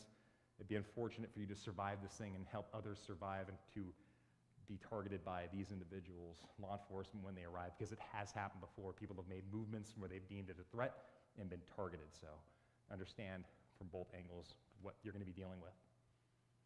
Folks, that's 30,000-foot view on surviving active assailant.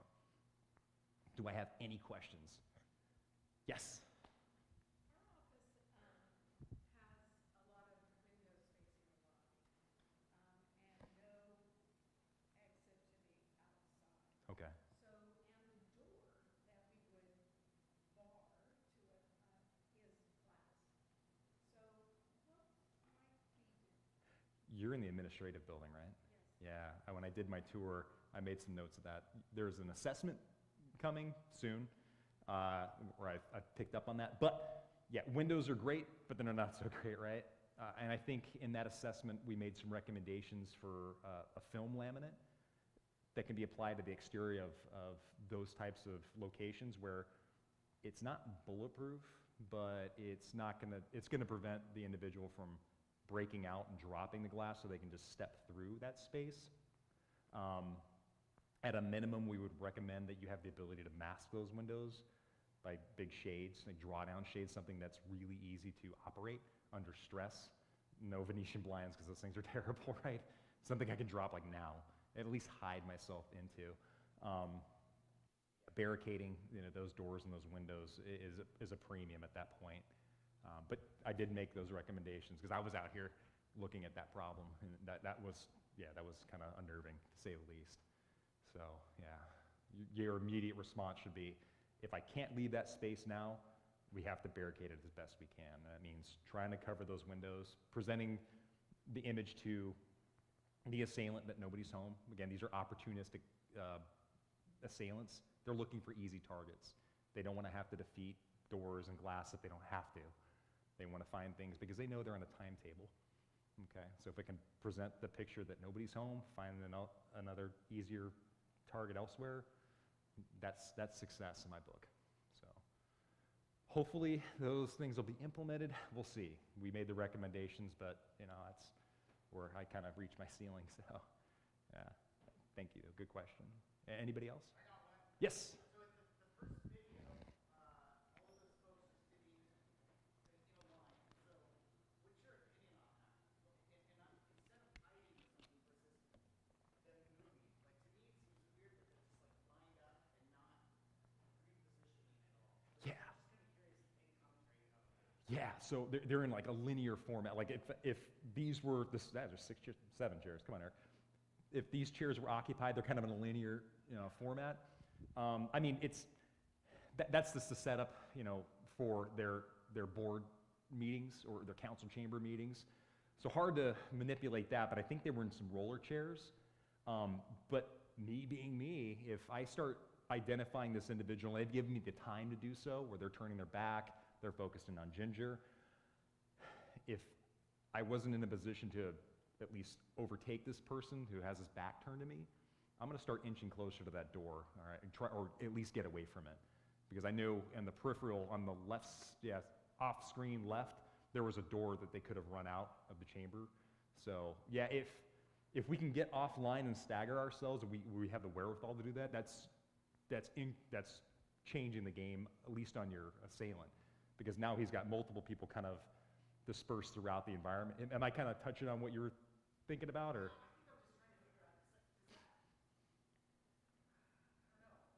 Yeah.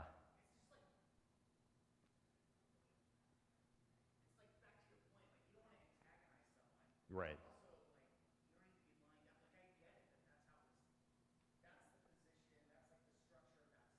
Yeah.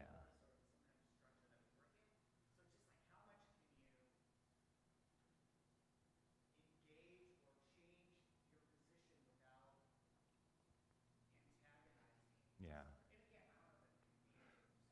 And there are things that we can do and change, and there are things that are just built in and codified into the environment, into our workspace, or into the movie theater. I'm not going to be able to change the seating arrangement, or the Highway 91 shooting. They've stuck me in the open, in a concert space that's nearby a casino that has 30, 40, flights attached to it. Somebody could easily see me. They could throw something at me. I can't change that, but what I am in control of are my controllables, how I'm going to respond to that, how I can use the environment to my advantage, even though you've basically stuck me, shoulder to shoulder with my peers in my office space or this board meeting. You've confined me into this movie theater. I can do things to set the stage for my survivability. How do I get out of this place? Am I close by an exit? How quickly can I make it there? How fast can I move my family or my friends or my colleagues out? Do I have those things nearby? So we've got the controllables and the uncontrollables. Certain things we're not going to be able to manipulate or fix, but we can respond and react off of it. Am I getting there? I'm trying so hard. So yeah, well, over lunch I'm going to find you, and I'm going to have a better answer for you. So, or if you think of something else that could change that, but does that make some sense? We have controllables and uncontrollables. I can only control me, my 3-foot world. Somebody once told me when I was scared to jump out of a helicopter, like, hey dude, you can't control if this rope breaks or the helicopter falls, but you can control your ability to grab onto the rope and go. I'm like, oh, that makes sense. Go. So yeah, don't let go. Yes.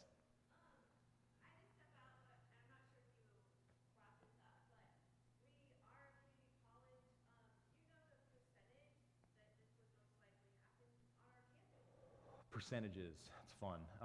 I love statistics because, yeah.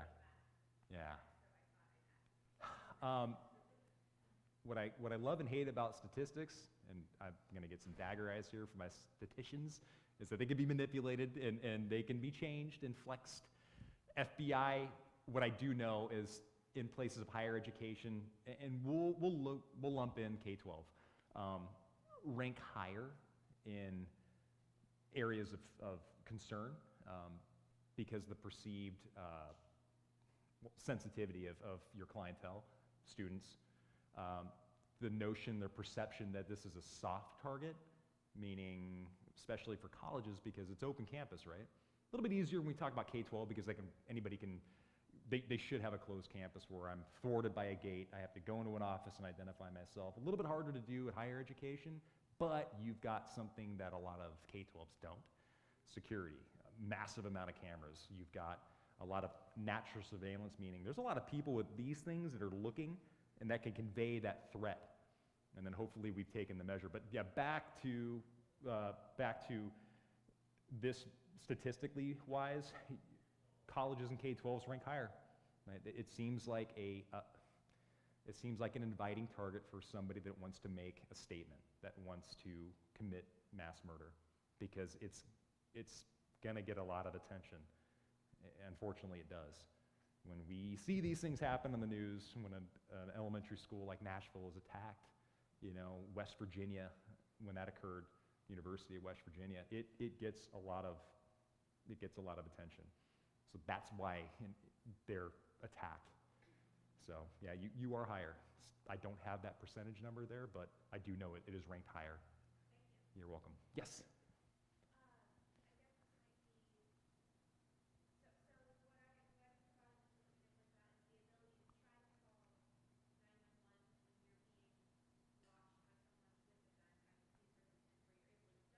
Right.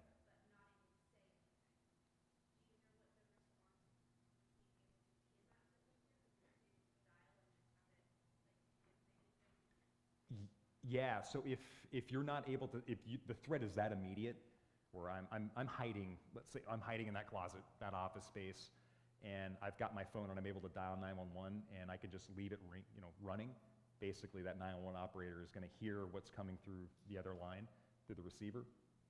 And if it's picking up loud, aggressive voices or gunfire in the background, dispatchers are pretty intelligent folks, and they're trained accordingly. If they hear that stimulus, they're going to react, and they're going to convey that message to responding officers. Like, hey, I got somebody to call 911 from College of the Redwoods. This is their basic geolocation. They have the ability to do that, especially if you call from a cell phone. We may have an active assailant event happening. Unless we start getting some more information, other people are starting to call, which typically happens. You're going to have that first initial call, and then it's a barrage of calls. And the description of our assailant changes a billion times. Location changes, the number of them. Assailants changes. That's just the nature of people when they perceive threats in a high-stress environment. Their seeing something, but their brain is perceiving it differently. But yeah, if you do that and you're able to pick up, or the phone and the dispatcher are able to pick up that stimulus, they're going to convey it. And those folks are going to show up in strength. Yes? So this is obviously happening a lot more all the time now. We see it every other day. Yeah.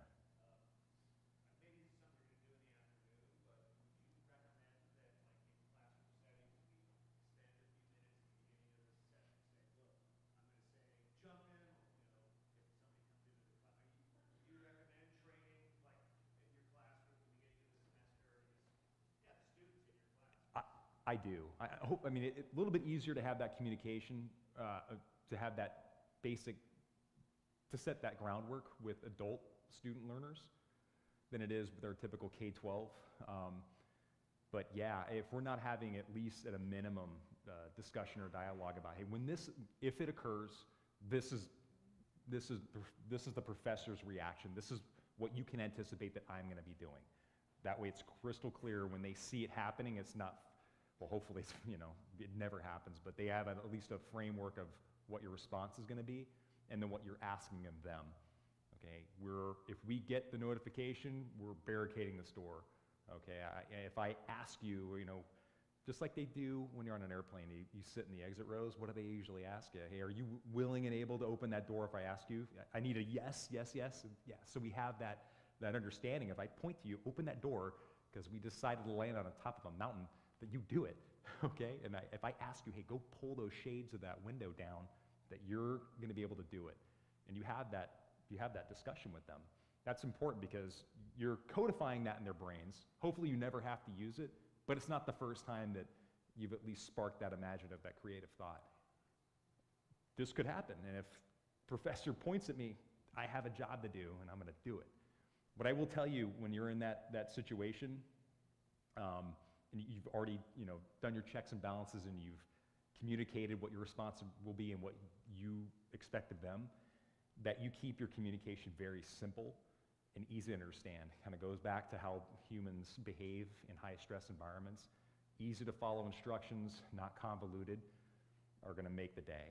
Okay, when we start compounding it with, we're going to be excited and we're going to have elevated voices, but if we can keep it simple, it's going to be easier for them to receive that message.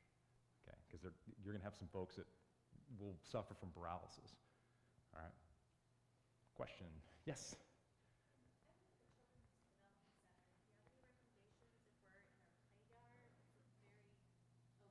Right. Yeah. We did do the assessment out there as well. Do you have the ability, if you needed to get off of the playground, not necessarily go back inside of the building, but to get off of that space entirely? Not exactly. Okay. We have 3 different play yards. You do, yeah, one right at the front. None of the yards have big enough structures that we can hide staff and children. Okay. And all of our outdoor doors stay locked. We have keys on them to open them. Okay. People can't just accidentally get in. Right. But that takes time. It does take time. And assemble all the children. So you got a couple problems, right? You've got a big mass collective group of kids. But the good thing about kids is they're really responsive to mama bears and papa bears, without having to get into like the minutia or the ugly side of what we're talking about. Also have that discussion with them, whether it's you clap your hands, you blow a whistle, there's some immediate response to whatever your communication is, your emergency communication. Hey, when I start clapping my hands, everybody look at me, and we run to that door.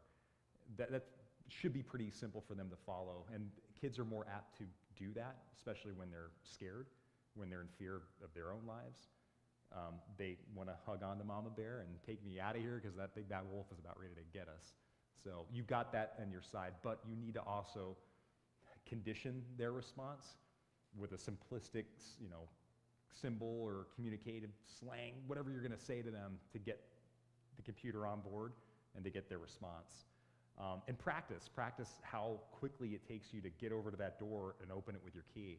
And maybe we determine that that's just not fast enough. Maybe I got to go to another type of system where I can swipe a card or whatever, so. And we also have auxiliary windows, and I Yeah. said you recommended film or something. Yeah, the company 3M, they make tape. Yeah, they also have this applied film that's translucent. You can get it basically smoked or mirrored, however you want to purchase it or apply it, but it's extremely thin, and it's polymer based. So what happens if I take a giant rock and I throw it through a glass window, if the film is applied, it catches that rock and it splinters out the glass. So now I no longer can see inside that space, which is good. Take away Assailant's ability to see in is a bonus, but it also prevents that glass from breaking and shattering. What got us in Nashville is the Assailant shot out the glass at their celebrated, single access point entry at the administrative office. The glass dropped, and they were basically were able to get inside the space, just like what happened in Sandy Hook. When they demolished Sandy Hook and they resurrected the new campus site, I think it's an adjacent property now. They implemented a bunch of strategies and theories about beautification but hardening the structure to prevent that, and they've used en masse that film throughout the window spaces that face where the public would interface with that building, and it works. I mean, we've watched videos where a burglar will try to smash out a window with a crowbar, and they're basically hammering on this glass for 3-4 minutes and not able to penetrate or breach it. That's 4 minutes. That's awesome. So yeah, at a minimum, we recommend, especially with certain clients, it's like, hey, at least get it to where you're kind of funneling people into. We know that people are typically coming into this space. So, and especially at a child development center. At a minimum, having the ability to rapidly draw shades down. I'm trying to remember back, do you have those shades? Or are they Venetians? We have shades on most windows. Yeah. We don't have shades on our inner doors. Okay. If they were able to get into our lobby, they could see into the classroom. Okay, yeah. Yeah. Observation booths that have shades in the booth, Okay. not inside the classroom, that we could pull. Yeah. If there are shades, we recommend it. They're simple to deploy and they're quick. Grab it, pull it, I'm done. On to the next. Does it kind of help? Perfect. You're welcome. Yes. Kind of piggybacking off of that, what if we have that film on the window that is our only other way out, and now we're stuck inside, and that was our only exit? Yeah, it's kind of a double-edged sword, right? Yeah, if that's my single access entry point, that's it. And I've put that film on the window, hard to breach through it to get away from it. That is the unfortunate side effect. And that kind of plays into, is this space even really defendable to begin with? Do I want to confine myself in here? Or if we get the alert, and this is a massive campus. I mean, if this happens over towards would be like the north end of the campus, it was at the liberal arts? I'm trying to remember my... Creative arts, there we go. Yeah, this is happening at creative arts. I'm gonna get in my car and go, because I'm over at AJ. I'm over in the athletic field. I'm like, I'm not gonna wait. I'm getting out of here, man. I'm gonna go right across the street into the farm and hide behind a cow. So that's cover. So yeah, but a lot plays into, hey, is my space, and this kind of goes back to my homework assignment for you folks that I'm gonna give you, because I love giving my educators homework. Look at your space and determine, hey, is it what we would call a safer space? Can I turn this into the safe room like the Hollywood stars have in their multi-billion-dollar homes? They've got these bunkers with these giant steel doors. Nobody's going inside there or getting in and out. Absent having that, am I confronted with a lot of glass? Is there one entrance point? It's like, hey, if the assailants know we're near us, I'm getting out of here. I'm not waiting around in a fishbowl, Or, hey, my office is pretty defensible. I've got like one window, I can draw a shade, I can lock that door, I can barricade it if I need to. I can get out of the window if I need to by making a hole in that glass. So a lot plays into your individual space that you're in and occupying. And I'm kind of tap dancing around it, but you got to take the time when this is done to kind of observe and kind of decide, hey, if it goes down, what's the likelihood of us actually being able to barricade ourselves in here or not? I mean, if we barricaded all these doors, nobody's coming into this theater at all. I mean, this is it. This is the Alamo. Yes, I got some hands up there, but I got blinded, so I don't know who was first.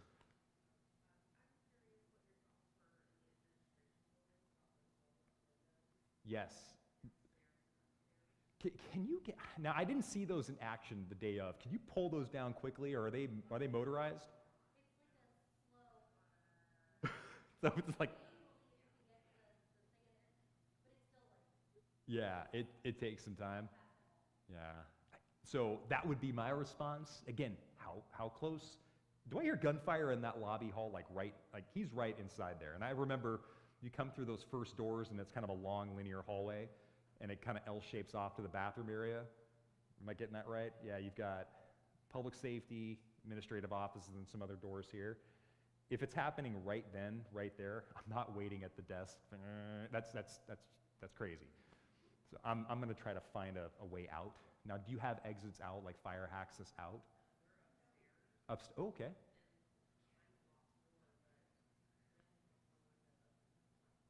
Okay.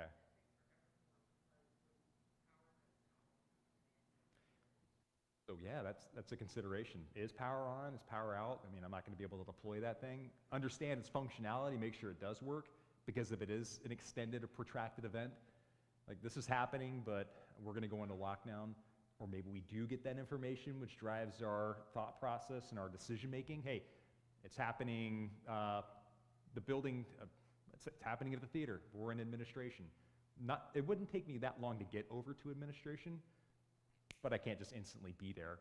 So I have some time to kind of set the stage defensively, if you will. So again, a lot plays into your decision making. Is you right outside the door?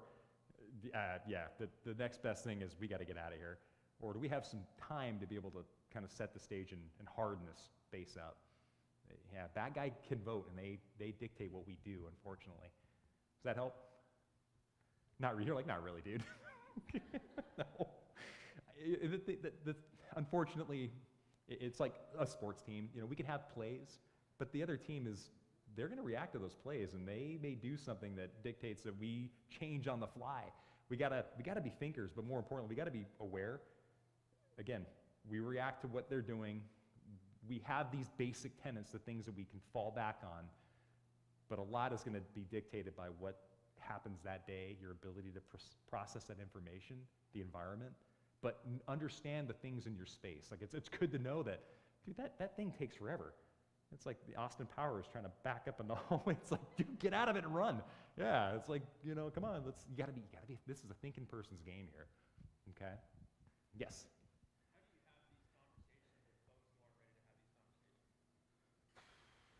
You just have them. There's really no easy way to pull the Band-Aid off. But you just gotta be blunt about it, okay? This is the nature of the world. I wish it wasn't that way. I don't like talking about this. If this came off our catalog tomorrow because nobody did this stuff anymore, that'd be cool. Right? Yeah. Yeah.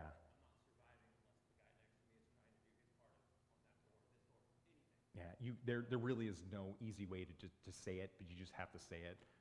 Like take me, for instance, when I go on the road and I talk about this, we've got some clients that are more apt to receive the information, and it's hard to swallow, and some clients that are walled off. I'm here because they told me to be here. I get that, but I've done my job, and I've told you this, and once you see and unhear things, once you see things and hear them, you can't unhear it. So all you can do is be professional, be approachable as you can, be realistic about what the capability is of you and the environment, and the rest is unfortunately on that individual, whether they're going to take it seriously or not. Remember, control your 3-foot world, right? So, control your controllables. And if you're doing the right thing with the right intent, it's morally and ethically right to at least share these things, these topics that are hard to talk about, you've done your job, okay? And unfortunately, it kind of goes back to reduction of all this stuff, right? We could teach you about it. I could run you through some drills in the afternoon. Unfortunately, we're going to have people that are going to wall off, or they're not going to be able to function and think. We're not going to be able to save everybody. Sorry, it's a triage. I'm going to be able to save the people that want to be saved or want to help me or help others to survive this thing, and there are others that are not going to be able to do so. And I have to be able to react to that, come to grips with that, and move on to the next. If I can save as many people as possible, we've won that day, all right, in a horrific situation. Does that help? That when you're sharing this, when you're passing this information on, check ego. I know you will, but just check your ego to understand that this is such a polarizing topic because we're talking about a bunch of different things going on in our society and our country right now that really get people on edge. But if we can just talk about just the basic tenets and just keep it as palatable as possible, you'll find a way in with those individuals. And if not, you've done your job. All right. Yeah, that's not fun. Have that discussion. Yes. Strange question. Bear with me on it. Try and formulate it.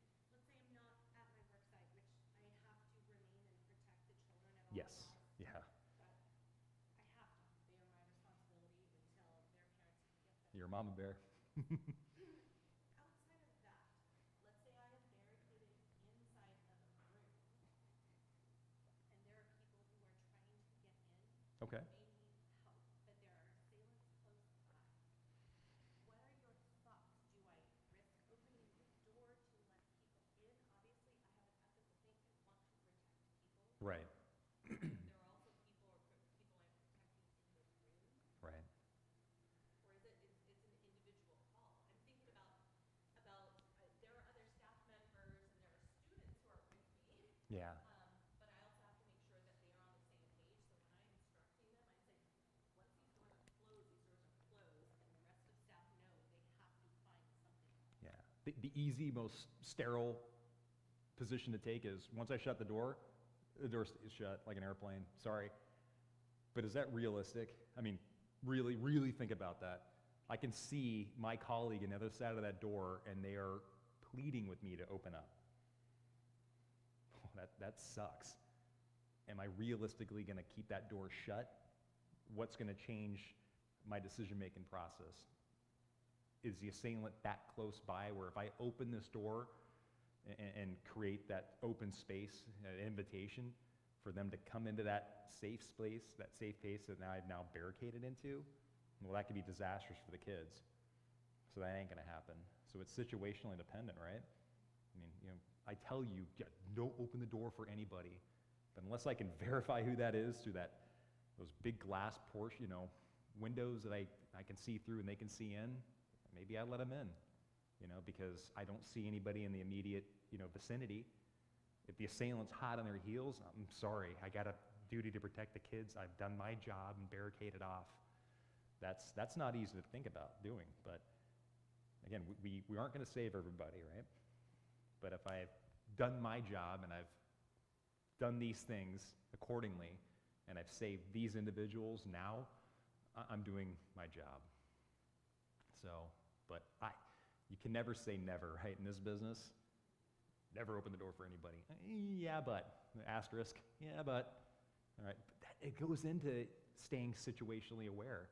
It's going to be scary, but I have to continue to breathe, and I have to take in information because things change rapidly, or I have that opportunistic moment, that window that opened up to open the door real quick and get the door shut and locked. All right? Maybe that presents itself. I was thinking more if I was outside somewhere. So if I'm at the mall. Yeah. Because I don't know who that person is. Yeah. Yeah, if I cannot identify you, I have no idea who you are. No, I'm falling back on, I walled off, I barricaded, presented the illusion that nobody is occupying the space, go elsewhere. I've just lost that initiative by defeating my own tactics, by opening that door and allowing somebody inside, especially if I don't know who they are, or I have inability to identify who they are. I wouldn't do that. But it kind of changes if I understand that that's a possible colleague or student. I've got a 6-year-old that's banging on the door outside. Eric's probably going to open the door, okay? But it's going to depend on what I perceive as the threat. How immediate is that threat nearby, okay? Some tough stuff. Did I answer your question? Cool. Yes. So I've sat through many of these trainings and just realized what we're being taught is a pretty reactive strategy. But you did talk a bit up front on what I think might be more helpful in training people in being proactive, which is situational analysis and red flags. So humans tend to explain the unrational and try to make it rational. So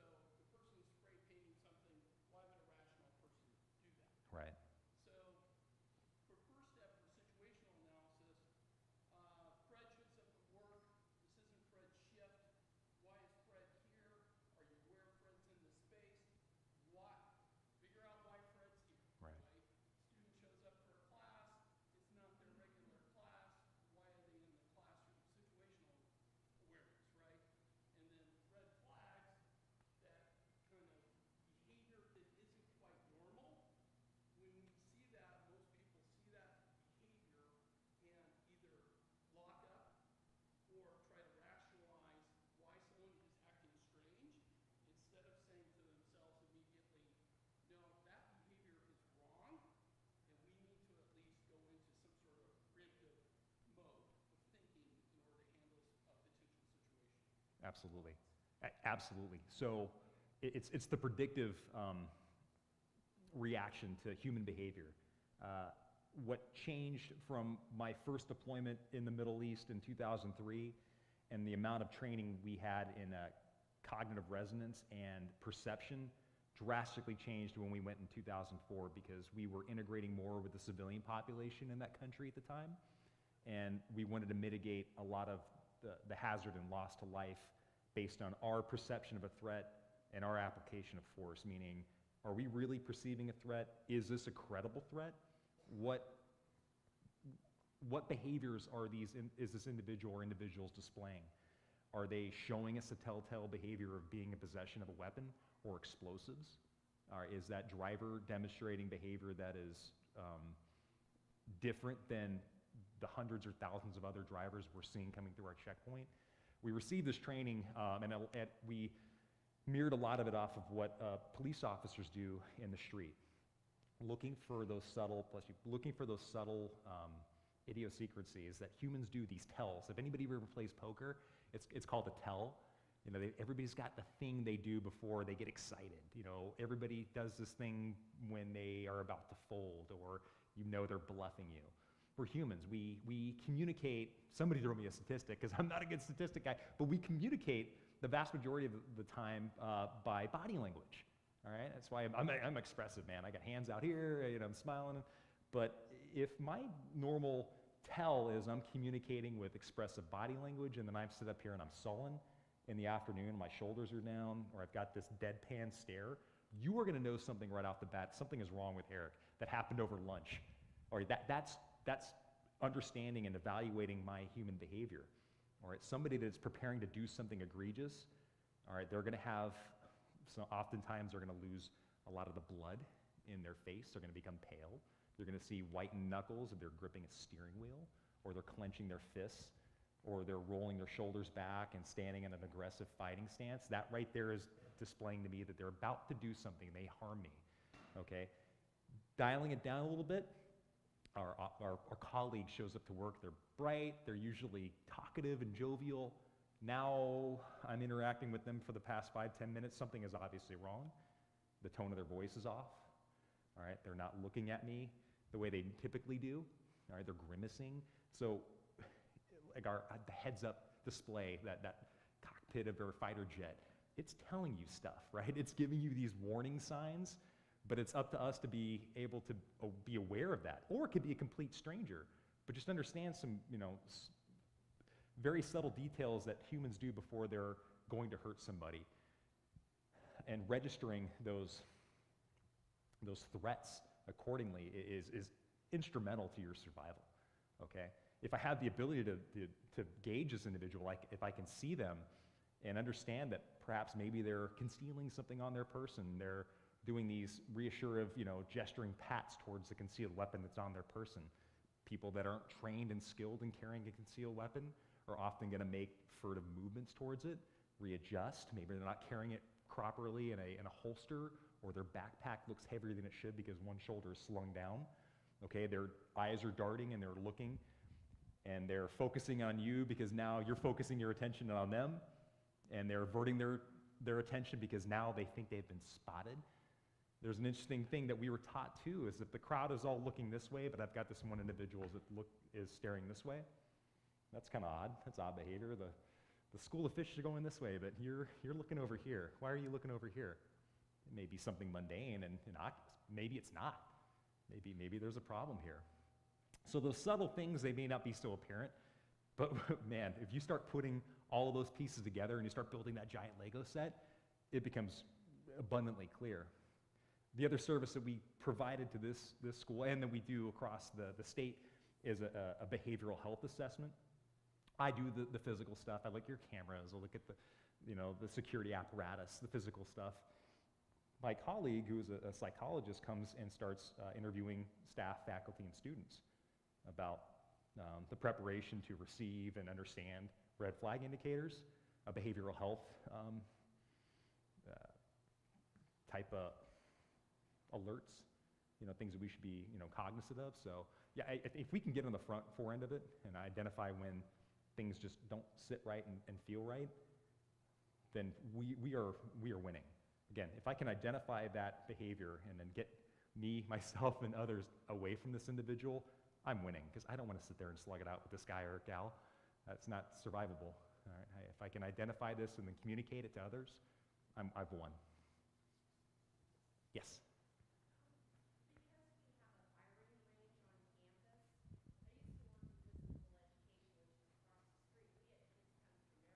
Yeah.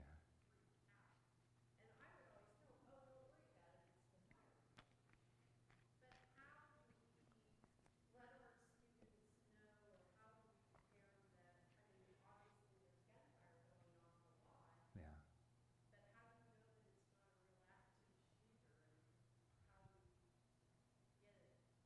And typically the fire is usually directed towards like northeast or southeast corner of the campus. Am I getting my geography right? All right, good job, Eric. I know where I am, but yeah, it's typically hopefully confined to that part of the campus. So it almost becomes routine to hear gunfire in rapid succession.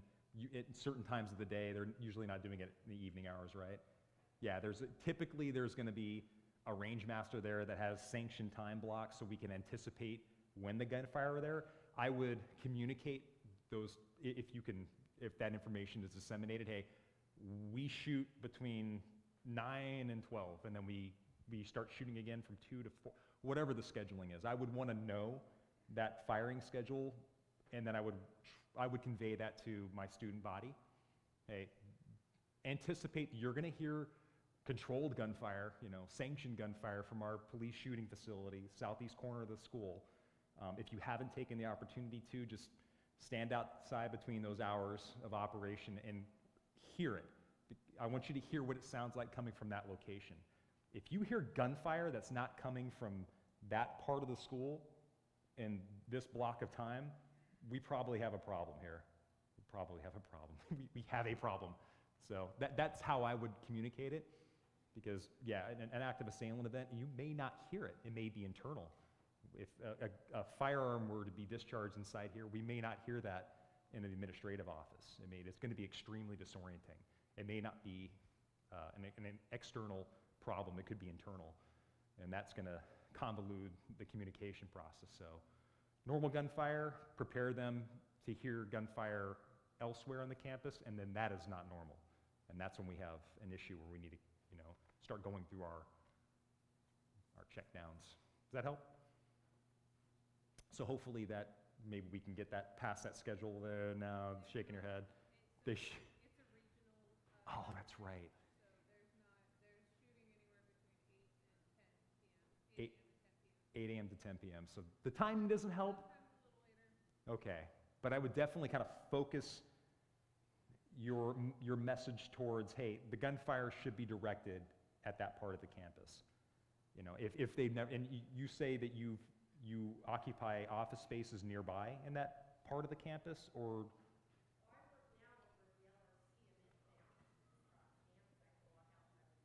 Yeah. Right. So yeah, and I was over at the Creative Arts Center, and I could hear it, but based on my training and experience, and that's just me stepping foot for about 10 minutes and hearing the gunfire, sounded like it came from that part of the campus. And knowing that there was an administrative justice facility, oh my God, it's probably the police range. Now, based on my training experience, if I heard gunfire towards the center part of campus, would sound different, but I would want to know what it sounded like normally, what the sanctioned gunfire sounds like in all parts of the campus versus unsanctioned gunfire. And I think maybe you can kind of point your students towards that direction. Say, hey, if you haven't heard, wherever you are in the campus, if you hear gunfire, it typically is going to be over in that part of the campus. And I would probably say, hey, just walk around campus, and if you hear it, hear what it sounds like from different angles, because it could sound differently from creative arts all the way down to the football field, down to the main parking lot. It's going to sound different, but it generally is going to be confined up here, okay? A gunshot in the parking lot will sound distinctly different than it would at the police shooting range. I promise you that. So if we can kind of get them on track and on board to understand that it will sound like that, but maybe take the time, just kind of walk the campus and hear what it sounds like from different angles, that might help. Does that sound helpful? Maybe not, I don't know. Yeah.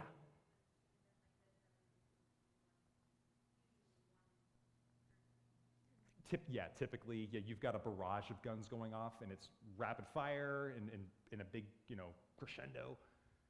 Your active assailants typically operate as lone wolves, so you've got one individual shooting. So yeah, that might help as well. It's like, hey, this is what it typically sounds like. If you're not hearing that, what you've heard for the past day, week, month, year during the semester, then we probably have an issue. We want to, notify authorities that I'm not hearing the typical sounds that I've heard, that I've been instructed to listen for. This sounds like it's completely different and a completely different part of the campus. Cool. All right. Yes.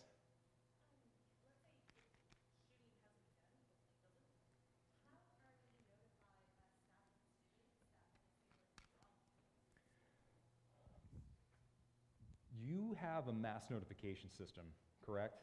Yeah, cell-based app notification system? Or, Yeah, we can text and email, and then there's the emergency alert okay. system as well. It's like a Blackboard system, right? You're going to be able to disseminate that through phones and computers. Will that message go through somebody's phone as well? Okay. So it's going to get disseminated through, like, what's the system actually called? It's not Blackboard. I'm trying to jog through my notes here. Yeah, I put you on the spot. So they have the ability to send, mass notification. I think you've got 3 methods. Your staff members, maintenance, operations, security have two-way radios. You've got your security folks with the two-way radios. You've got your PA systems that will make verbal announcements. And I believe it's pre-recorded, right?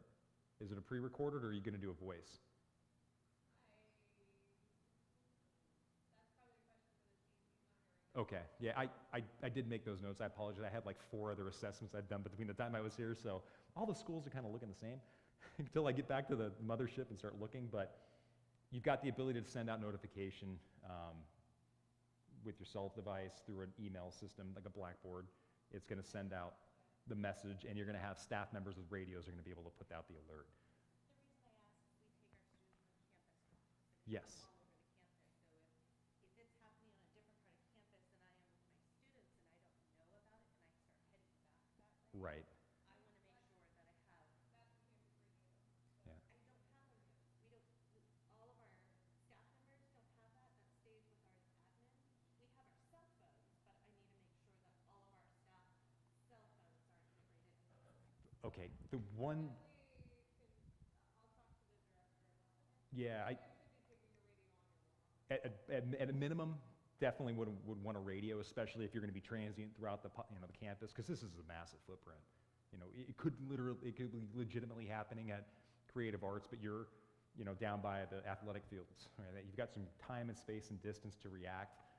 The one recommendation that we just kind of blanket put out, and I think we're going to be doing it for the college after the assessment, was there's these companies out there now that are pushing app-based warning systems, early alert warning systems, where a school district down in my neck of the woods, Temecula, every single one of their schools and every single one of their faculty members on their personal phone, whether it's Android or iPhone, they have this app through Raptor that basically they can pull it out, hit the app, and it's got these giant cartoon colored buttons: lockout, lockdown, security alert for any type of like criminal behavior.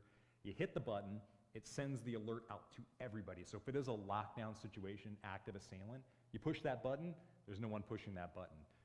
Law enforcement gets the response. Faculty members gets the response. If you are a professor and you are in lecture, and like I do, I turn my phone off, or I put it on silent. It trumps the silent feature, and the alert sounds like the Amber Alert that you get when there's a kidnapping. It is loud. You can't mistake it. It sends a geolocation to where the individual that saw the event happen on a Google Earth map. So your first responders that may not be so familiar with the location or are trying to get some orientation to the problem can pull it up, and it'll let you know, hey, it's happening right here next to the athletic field. Go here. That's the problem. You can send direct messaging. So if we are barricaded and sheltered in place, we can start getting some information. Hey, they've got the person in custody, or it's still ongoing. stay in your lockdown procedure, make sure the lights are off, make sure you've, dim the lights, lock the doors. Pretty cool system. I just say Raptor, I throw that out there because it seems like the most simple to use. It trumps to Wi-Fi or cell-based. So oftentimes in these events, everybody gets on the phone and starts texting and calling to make sure their loved ones are okay. It completely convolutes your cell system. Your cell towers will become scrambled. You're able to communicate still with Wi-Fi. So, yes?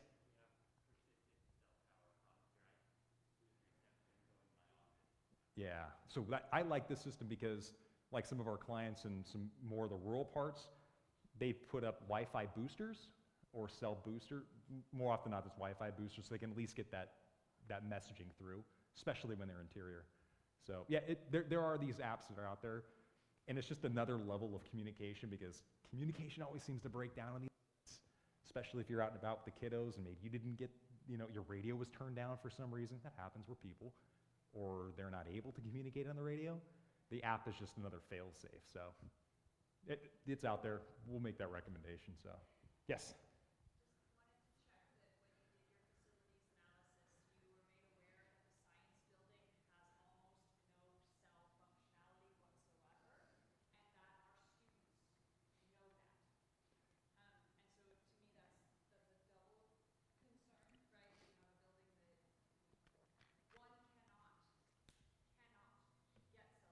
Right. Yeah.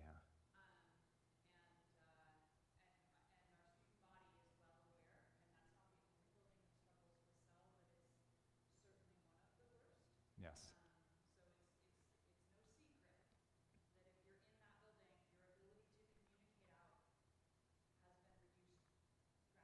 Right, absolutely. I think the recommendation was made, especially in the bigger, more heavily constructed, concrete, steel reinforced buildings, some of the newer constructed buildings, that communication, no matter what it is, radio or cell, is going to be compromised, and to boost the Wi-Fi capability in interior to make sure that communications can come in and out. And that was kind of the beauty of that app, is that it's going to pick up the signal whether you're outside with cell or with Wi-Fi to make sure that you can at least disseminate that or get the information so you can start making the proper, precautions. Anybody else? All right, folks, I really appreciate your interaction, your involvement today, your participation. I know this is a hard topic to talk about, but applicable nonetheless. I hope you took something away from it. I hope you never have to ever use one of these tips or tactics or techniques, but at least it kind of sparks some imaginative thought that if we ever have to face this, you've got some tools in your toolbox to help keep you and your loved ones, your friends, your faculty members, and students safe. So I'll be back here for Module 2. Hopefully I can still see most of you there to participate. I think you'll get a lot more out of that one. If there's nothing else, I'll see you back at 1. And where are we going to be at? It's 18. AT103. I don't know where that's at, but I'm going to find out. So, all right, see you at AT103. Have a good day. Good luck.